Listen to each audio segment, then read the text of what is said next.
Cricket বছরব্যাপী খেলাধুলা, উন্মাদনা, অর্থের ছড়াছড়ি, গ্ল্যামার কি নেই এখানে? বাংলাদেশকে যারা বিশ্বমঞ্চে তুলে ধরেছেন তাদের মধ্যে অন্যতম হলেন ক্রিকেটাররা, যাদের অভিভাবক বাংলাদেশ ক্রিকেট বোর্ড বিসিবি। নানা আলোচনা সমালোচনার পর অবশেষে আগামীকাল এই বিসিবি নির্বাচন অনুষ্ঠিত হতে যাচ্ছে। তবে তার আগে বেশ কিছু তর্ক বিতর্ক চলছে, কেননা এই নির্বাচনে 25 পরিচালক পদের মধ্যে 8টা পদ এরই মধ্যে ফিক্সড হয়ে গেছে বিনা প্রতিদ্বন্দ্বিতা, অর্থাৎ 8 জন বিনা নির্বাচনেই তারা পরিচালক হয়ে গেছেন। এখন মূল যে লড়াইটা হবে সেটা হবে ক্যাটাগরি 2-তে। এখান থেকে 12 জন পরিচালক আসবেন, প্রার্থী রয়েছেন 16 জন। আজকে আমরা সেই ক্যাটাগরি 2-এর একজন পরিচালক পদপ্রার্থীর সাথেই কথা বলবো, যিনি কিনা কাঁঠালবাগান গ্রিন ক্রিসেন্ট ক্লাবের কাউন্সিলর। আমাদের সাথে রয়েছেন মেজর অবসরপ্রাপ্ত ইমরোজ আহমেদ। দর্শক, আমাদের চ্যানেল 1-এর বিশেষ আয়োজন মুখোমুখিতে তিনি আজকে আমাদের অতিথি। এবারের নির্বাচনটা তামিম ইকবালের যে অ্যাডহক কমিটি রয়েছে বিসিবিতে, তাদের করার কথা 90 দিনের মধ্যে। তামিম ইকবাল সেটা 60 দিনের মধ্যেই করে ফেলছে। অনেকে বলছেন যে ভালো, এটা তাড়াতাড়ি করা হচ্ছে, আবার অনেকে বলছেন কিছুটা সময় নেওয়া যেত। সো ডিসিশনটাকে আপনি কীভাবে দেখছেন? দেখেন, একটা কিন্তু কনফ্লিক্ট চলছে আমাদের, আমরা বিভিন্ন পত্রপত্রিকার মাধ্যমে দেখছি। আইসিসির সাথে একটা টানাপোড়েন, আগের কমিটি তারা কমপ্লেন দিয়েছে সেটা নিয়ে টানাপোড়েন। তো এখানে কিন্তু একটা নির্বাচিত কমিটি যত তাড়াতাড়ি আসবে তত তাড়াতাড়ি কিন্তু বিসিবি তার স্ট্যান্ডিংটা পাকাপোক্ত করতে পারবে। যেটা হচ্ছে নির্বাচিত কমিটি ইলেকশন করে আপনাকে আসতে হবে, এটা ম্যান্ডেটরি। এটা যত দেরি করবেন ততদিনই আপনি হ্যাঙ্গিং অবস্থায় থাকবেন। So I think Tamim Iqbal এখন প্রেসিডেন্ট হিসেবে উনি যে সিদ্ধান্তটা নিয়েছেন, এটা সঠিক সিদ্ধান্ত নিয়েছেন, যত তাড়াতাড়ি এটা করা যায়। সো ওই হিসাবে আপনি যখনই নির্বাচনটা শেষ করবেন, প্রসেসটা আইসিসিকে জানাবেন। আইসিসি উইল অলসো তারা তাদের ওয়েতে এটাকে অ্যাকসেপ্ট করে নেবেন যে এটা ইলেকশন হচ্ছে। আগের যে বোর্ডটা ছিল মানে আমিনুল ইসলাম বুলবুলের, তার এই বাংলাদেশ ক্রিকেটে টিকতে না পারার অন্যতম কারণ হচ্ছে যে ক্লাব ক্রিকেট ঠিকভাবে মাঠে গড়াতে না পারা। এবং আমরা দেখতে পেয়েছি যে তার সময় first division, second division, Dhaka premier division এগুলো আসলে হয়নি। এটা নিয়ে নানা ধরনের জলঘোলা হয়েছে, ক্লাবগুলো প্রতিবাদে নেমেছে। আলটিমেটলি তামিম ইকবালের যখন অ্যাডহক কমিটি তার যখন দায়িত্ব নিল, তখন কিন্তু আবার সবগুলোই শুরু হয়েছে। তার মানে কি এটা দাঁড়ালো যে ক্লাব ক্রিকেটের কাছেই বিসিবি জিম্মি, বিশেষ করে ঢাকার ক্লাব ক্রিকেটের কাছে? আপনি ওইভাবে চিন্তা করলে হয়তোবা, কারণটা হচ্ছে সবচেয়ে বড় স্টেক হোল্ডার কিন্তু ক্লাবগুলাই, তারা শত কোটি টাকার উপরে ইনভেস্ট করে। ভবিষ্যৎ হোক নিরাপদ, বিনিয়োগ হোক বিশ্বস্ত, আর আমার পছন্দ সল্ট বে। ওয়েলকাম টু সল্ট বে। পেট্রোনাইজ করে। আসলে কি ব্রাদার্স ইউনিয়ন তো টাকা দিতে পারে, হয়তো এটা একটা এক্সেপশন। প্লেয়াররা আসলে মাঠ ছেড়ে উঠে গেল ম্যাচ না আই এগ্রি, এটা দুর্ভাগ্যজনক একটা ব্যবস্থা হয়েছে। কারণটা হচ্ছে যে ওনারা কেন দিতে পারেন, এবং প্রবাবলি এটা সেকেন্ড ইয়ার তারা একই কাজ করেছেন। তো এটা নিশ্চিতভাবে নতুন নির্বাচিত কমিটি আসলে এটা বিবেচনায় নেবেন এবং তারা হয়তো এই ব্যাপারে একটা সিদ্ধান্ত নেবেন ক্লাবের ব্যাপারে। কিন্তু আসলে আমরা জিম্মি হয়ে যাচ্ছে কিনা আমাদের ক্রিকেটে, না, বাট আপনার তো আর কোনো উপায় নেই, আপনাকে ক্লাব ক্রিকেটে থাকতেই হচ্ছে। কারণ ক্লাব যখন পেট্রোনাইজ করে, টোটাল 100 ক্লাব, এর থেকে তো আরও অনেক বেশি ক্লাব হওয়া উচিত। এবং সেই ক্লাবগুলো তখনই হওয়া সম্ভব হবে যখন আপনি জোনাল ক্রিকেট করবেন। সেখানেও কিছু ক্লাবের অস্তিত্ব তখন পুনরায় উত্থাপন হবে এবং উদয় হবে। সেই জায়গায় যত ক্লাব আপনার থাকবে তত প্লেয়াররা খেলার সুযোগ পাচ্ছেন। তো ক্লাব ক্রিকেটকে আপনি কোনো কারণেই আপনি বাদ দিতে পারবেন না। আমার একটা প্রশ্ন রয়েছে, এই যে ক্লাবগুলোর ঐক্যবদ্ধ যে প্রতিবাদ, সেটার কারণেই তো আমিনুল ইসলাম বুলবুল আসলে ব্যর্থ হয়েছেন। যদি কিনা ঠিক একইভাবে এই ক্লাবের সংগঠকরা কোনো দিন মতের অমিলের জন্য তাদের নতুন প্রেসিডেন্টের এগেনস্টে যদি দাঁড়ায়, তাহলে সেই বোর্ডটাও কি টিকতে পারবে? দেখেন, এটা একটা ডেমোক্রেটিক প্রসেস। আপনি যে কোনো সময় একটা বোর্ডের বিরুদ্ধে যদি কোনো কিছু নিয়ে করেন, সেটার একটা প্রভিশন কিন্তু আছে। You can go for an extraordinary general meeting, এবং সেখানে আপনি প্রতিবাদ দিতেই পারেন। এবং এক্সট্রাঅর্ডিনারি জেনারেল মিটিং কিভাবে কল করা যাবে সমস্ত কাউন্সিলরদেরকে নিয়ে, সেটারও বিধান কিন্তু আছে। এবং সেরকম যদি পরিস্থিতি কেউ তৈরি করেন, তারা সেটা ফেস করবেন। এইটাই সবাই একটা সিদ্ধ পদ্ধতি, যেই পদ্ধতিতে আপনি ডেমোক্রেসিটা এনশিওর করতে পারেন। 80 দশকের দিকে কিন্তু নির্বাচিত বোর্ড ছিল না, নমিনেটেড বোর্ড ছিল, তখনও আমরা ক্রিকেট খেলেছি। বাট ওয়াই নির্বাচনের এই দামাডোল আমরা পেটাচ্ছি, এটা কারণটা হচ্ছে ইন্টারন্যাশনাল ফেডারেশনগুলো যা আছে, শুধুমাত্র ক্রিকেট না, সবাই, ফিফা বলেন, সবারই হচ্ছে এটা নির্বাচন হতে হবে এবং নির্বাচিত বোর্ড থাকতে হবে। এটা ভালো লোকের কম্পোজিশনই হোক অথবা খারাপ লোকেরই, দুর্বল লোকের কম্পোজিশনই হোক, এটা হতে হবে। এবং আপনি যদি সঠিক পরিচালনা করতে না পারেন, ক্লাবগুলো যদি দেখে this is not bringing any good to the cricket, তারা আবার প্রতিবাদ না, তারা সঠিক প্রতিবাদ হচ্ছে they can always sign and call for an EGM. ওইখানে যদি সবাই প্রস্তাবে গৃহীত হয় যে এই বোর্ড আর অচল, চলবে না, তাহলে পুনরায় আবার একটা নির্বাচনের ব্যবস্থা হবে। তখন ওখানে তো যে ক্লাবের কোটা কমিয়ে পরিচালক, দেওয়া হ্যাঁ হয়। পরিচালক কোটা এটা কমিয়ে কেন দেওয়া করা হয়েছে। হয়েছে? আপনি কোটা যখন করছেন, এই কোটাটা যদি আপনি রাখেন, কোটা ভিত্তিক, কোটা নিয়েই তো সব আন্দোলন হলো, কিন্তু কোটা কিন্তু এখানে প্রচলিত এখনো আছে। সেই জায়গায় আপনি যারা স্টেক হোল্ডার সবচেয়ে বড়, যারা, তাদের সংখ্যা আপনি কমিয়ে দিলেন, এবং যারা ক্রিকেটের সাথে জড়িত তেমনটা না, বাট আমরা জানি হয়তোবা আছে, তাদেরকে আপনি সংখ্যা বাড়িয়ে দিয়েছিলেন। পার্শিয়ালিটি টাইপ, যে আপনি কথাটা আমি যদি বলি, যে আপনি এই জেলা উপজেলার ক্রিকেটার ভ্যাকেন্সি আপনি বাড়িয়ে দিলেন, আপনি তখন কারোই কি মনে হয় নাই যে এইটা কোনো একটা দূরভিসন্ধি, একটা কোনো কারণে তারা এটা করেছিল? কারণ ক্লাব ক্রিকেট আপনি কন্ট্রোল করতে পারছেন না, ডিস্ট্রিক্ট ডিভিশনের কোটা বাড়িয়ে দিয়ে you wanted to dominate. District division control করে স্থানীয় নেতারা করেন, এবং জাতীয় ক্রীড়া পরিষদের আন্ডারে কারোই আধিপত্যর পক্ষপাতী না আমি, অন্ততপক্ষে আমি, it should B A normal way of doing it, but সবাই রিপ্রেজেন্টেশন থাকার জন্য কিছু কোটা থাকতে হবেই। ক্লাব ক্রিকেটের যে কাউন্সিলর রয়েছে, আমরা দেখতাম আগে নির্বাচনের আগের দিন তাদেরকে একটা হোটেলে রাখা হতো। আমরা এটাও শুনেছি, ধরনের প্রমাণ আমরা পেয়েছি যে তাদেরকে উপঢৌকন দেওয়া হতো, আইফোন গিফট করা হতো, অনেক কিছুই গিফট করা হতো যাতে নির্দিষ্ট জায়গায় ভোটটা পড়ে। এইবার কি সেটা হচ্ছে? এবার কিন্তু এটার পরিবর্তন আছে। আপনি দেখেন, কাউকেই কিন্তু কাউন্সিলরদেরকে হোটেলে রাখা হয় নাই, আর ডিস্ট্রিক্ট ডিভিশনের কাউন্সিলরদেরকে রাখা হতো, অফকোর্স এটা হয়তো বা রাখবে পরে। অ্যানুয়াল জেনারেল মিটিংয়ের আগে অনেক এজেন্ডা থাকে, তাদেরকে আপনি ডিস্ট্রিক্ট ডিভিশনের কাউন্সিলর যারা আছেন তাদেরকে আনা হয়, তাদেরকে রাখা হয়, এবং তারপরে ফলোড বাই দি ইলেকশন। তো এখন যেহেতু অ্যানুয়াল জেনারেল মিটিংটা হচ্ছে না, সেই কারণে আপনার হয়তোবা সেই আয়োজনটা নাই। কাউন্সিলরদের যারা ঢাকার বাইরে থেকে আসেন বা ঢাকার বাইরে থাকেন, তাদের একটা প্রশ্ন আছে, তার একটা ছোট্ট বিরতি নিয়ে আসছে। দর্শক, মুখোমুখিতে নিচ্ছি এই পর্যায়ে একটা ছোট্ট বিরতি, সাথেই থাকুন। ভবিষ্যৎ হোক নিরাপদ, বিনিয়োগ হোক বিশ্বস্ত, আর আমার পছন্দ সল্ট বে। Welcome to Salt Bay. বিরতির পর আবারও ফিরে এলাম, দেখছেন চ্যানেল ওয়ানের বিশেষ আয়োজন মুখোমুখি। এবার তো আমরা পোস্টাল ব্যালট দেখতে পাচ্ছি, বড় মতোই নির্বাচন 7 তারিখে। পোস্টাল ব্যালটে ভোট দেওয়া বা ভোট মানে বিসিবির ভোট নেওয়াটা শুরু হয়েছে 1 তারিখ থেকে। 1 তারিখ থেকে 7 তারিখ পর্যন্ত পোস্টাল ব্যালটে ভোট দেওয়া যাবে। যারা ঢাকায় আশেপাশে থাকে, মানে বাংলাদেশে যারা আছেন, তারাও পোস্টাল ব্যালটে ভোট দিতে পারবেন। যারা বাংলাদেশের ভেতরে আছেন তাদের কিন্তু পোস্টাল ব্যালটে ভোট দিতে হবে, তারা তো এসে ভোট দিতে পারেন। দেশের বাইরে থাকলে তো আরেকটা ইস্যু হতে পারে। সো এই পোস্টাল ব্যালটেও তো ভোট সংখ্যা বা কাউন্সিলরদের ম্যানিপুলেট করার একটা জায়গা থাকে। অবশ্যই, যেটা নিয়ে সবচেয়ে বড় বিতর্ক গতবার সৃষ্টি হয়েছিল, আমি একজন সেই প্রতিবাদী ছিলাম যে এই কাজটা ঠিক হয় নাই।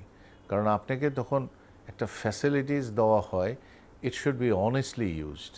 এটাকে যখন আপনি অ্যাবিউজ করবেন, দেন এই বিষয়টা নিয়ে আমাদের চিন্তার ব্যাপার আছে যে এটা অ্যাবিউজ হচ্ছে, এবং সেই অ্যাবিউজটা বন্ধ করতে হবে। আমি কিন্তু এটার পক্ষে যে অ্যাবিউজটা বন্ধ করা হোক। যদি আপনি স্বচ্ছ নির্বাচন চান, আমি উদাহরণস্বরূপ বলি, ধরেন আমি এইবার চেয়েছি অনলাইন ভোটিং। কারণটা, আমি 30 তারিখে দেশের বাইরে ছিলাম, এবং আই ওয়াজ নট শিওর যে আমি আসতে পারবো কি না, টিকিট পাচ্ছিলাম না।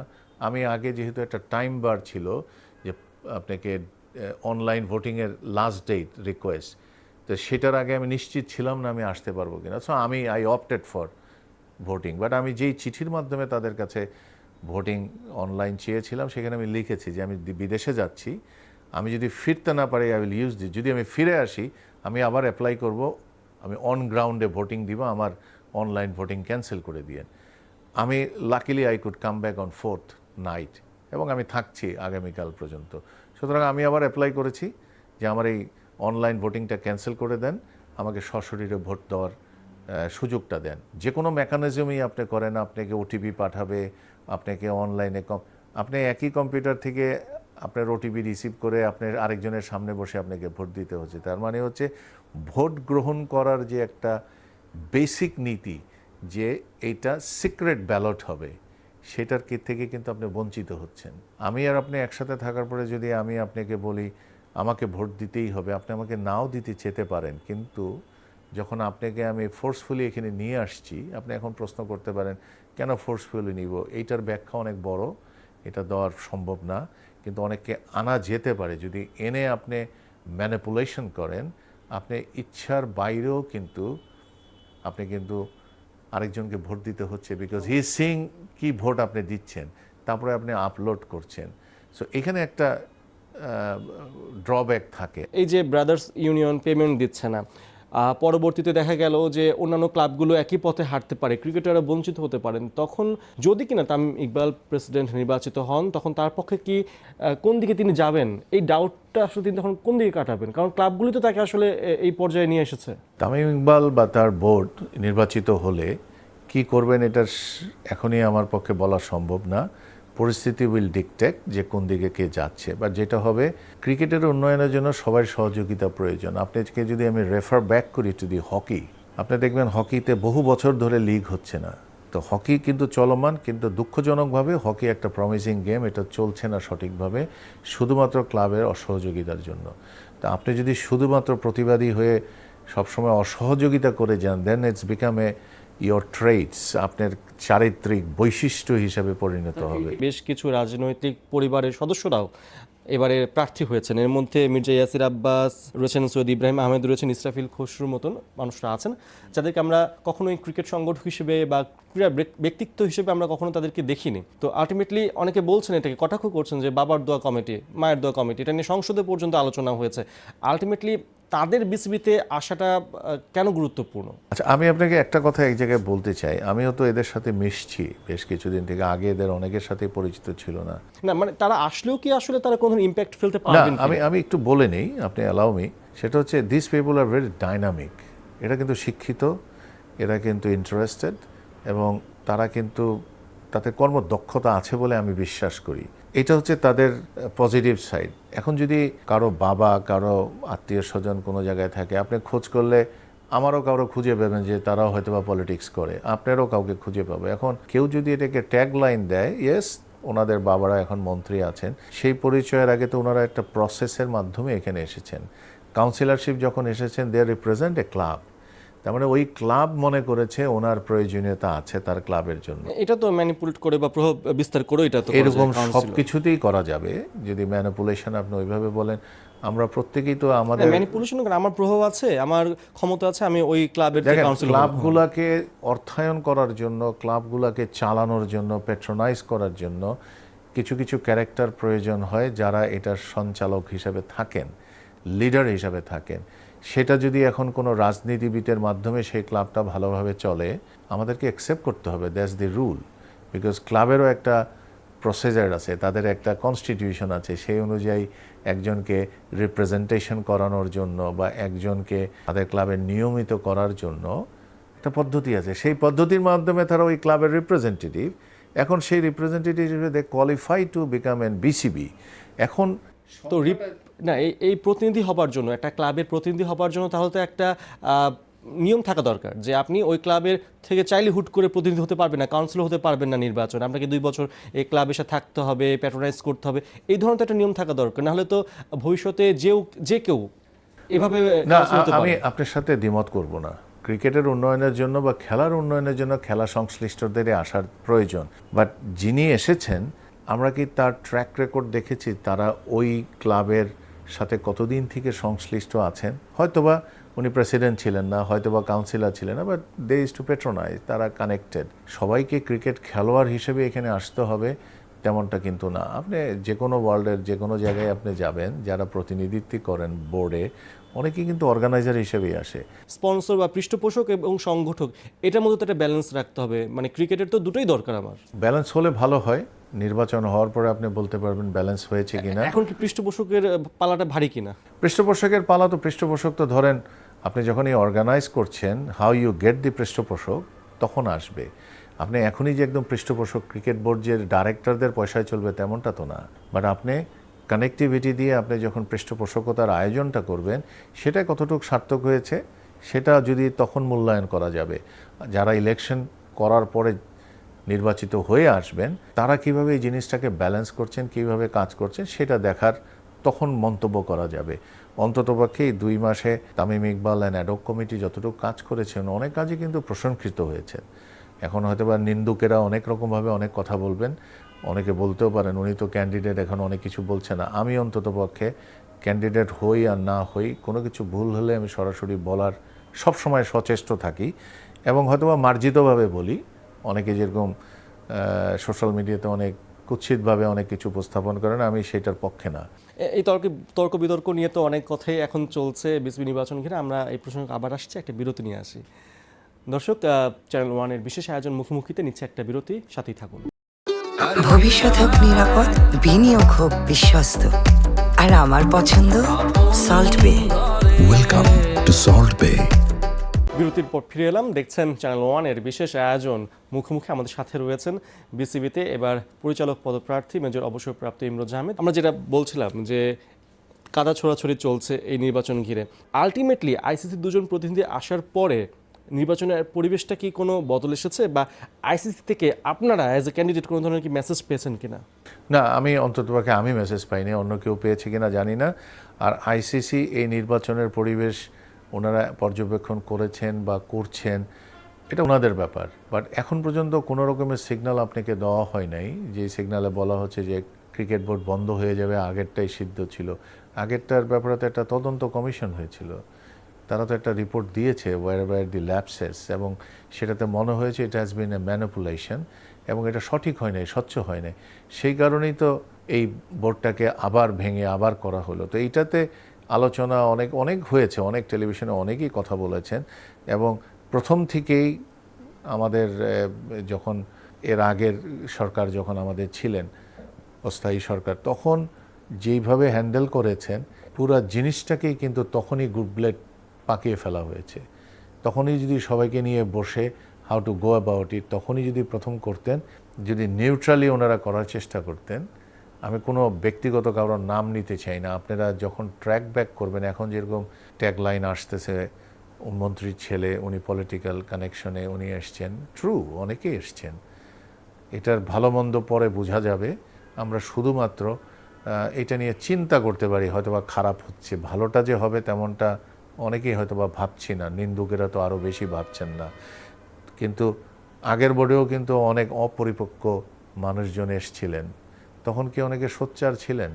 সোচ্চার ছিলেন না। আমরা we were only focused on Aminul Islam Bulbul and Faruque Ahmed, এই দুজনকে আমরা ভিলেন বানিয়ে ফেললাম। ক্রিকেটে যে মেরুকরণটা হয়েছে, সহজ ভাষায় বললে আমরা মাশরাফি বিন মুর্তজা, সাকিব আল হাসানকে একটি নিষিদ্ধ রাজনৈতিক দলের সদস্য হিসেবে দেখছি।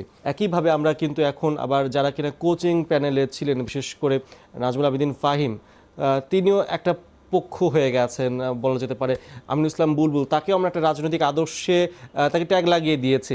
আলটিমেটলি এই যে মেরুকরণ হয়ে গেছে, এই সময়টাতে তামিম ইকবাল যদি নির্বাচিত হয়ে আসতে পারেন বা যিনি পরবর্তীতে প্রেসিডেন্ট হবেন, তার পক্ষে এই মেরুকরণ দূর করা কিভাবে সম্ভব হবে? তার পক্ষে মেরুকরণ সম্ভব হবে only if he become polite, humble and approachable. ওনাকেই যেতে হবে সবার কাছে। ক্যাপ্টেন্স কার্ডে আমি সাকিব আল হাসানের ছবি দেখলাম, মাশরাফির ছবি দেখলাম না।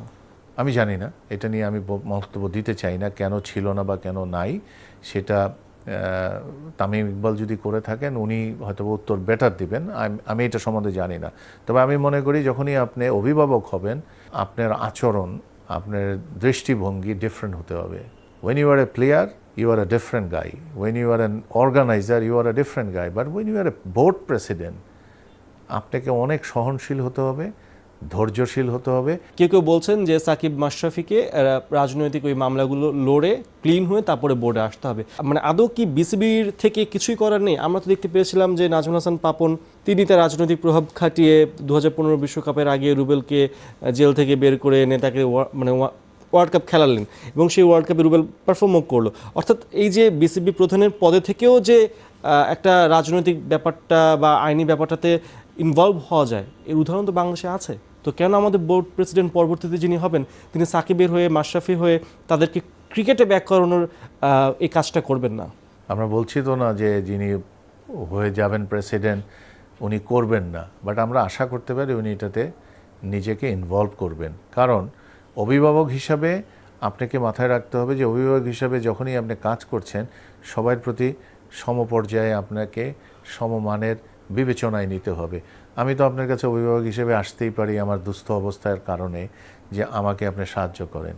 যখনই আসবেন তখন উনি ওনার অবস্থান থেকে উনি যদি সবার সাথে কথা বলেন এবং রাষ্ট্রীয় পর্যায়ে উচ্চ পর্যায়ে যদি কথা বলেন, আমি নিশ্চিত এটা একটা সলিউশন পাবে।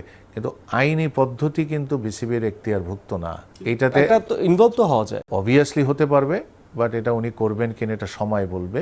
খুব ছোট করে জানতে চাচ্ছি, যেহেতু সময় খুব অল্প, নির্বাচিত হবার ব্যাপারে কতটা আশাবাদী আপনি? পার্থ, একটা কথা আপনাকে একদম ক্লিয়ারলি অন ইয়োর ক্যামেরা আমি বলতে চাই, এই নির্বাচনে আমার প্রথম অংশগ্রহণ করার অনলি কারণ ছিল নির্বাচন হতে হবে। কেউ নাই, 13 নম্বর মানুষটা আমি দাঁড়িয়ে আছি, নির্বাচন হতে হবে।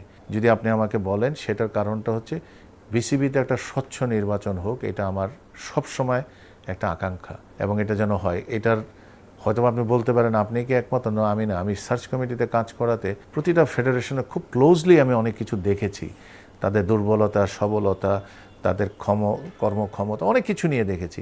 সে জায়গা থেকে আমার মনে হচ্ছে বিসিবি একটা অর্গানাইজেশন, এখানে একটা স্বচ্ছ নির্বাচনের প্রয়োজন আছে, যেটা নিয়ে অনেক রকমের কুৎসা, অনেক রকমের আলোচনা গত 15, 14, 16 বছর হয়েছে। সেই জায়গার থেকে যখন একটা আশা নিয়ে ইন্টারিয়াম গভর্নমেন্টের সময় গেলাম, তখন দেখেছি এটা সেই রকম হয়নি প্রতিফলিত। আমি প্রতিবাদ করেছি আমার যে অবস্থান থেকে, ছোট্ট প্রতিবাদ, কতটুকু এফেক্টিভ জানি না। এইবারেরটাও কিন্তু আমি মনে করেছি স্বচ্ছ ইলেকশন হোক, এবং এই স্বচ্ছ ইলেকশন এখন পর্যন্ত সঠিক আছে।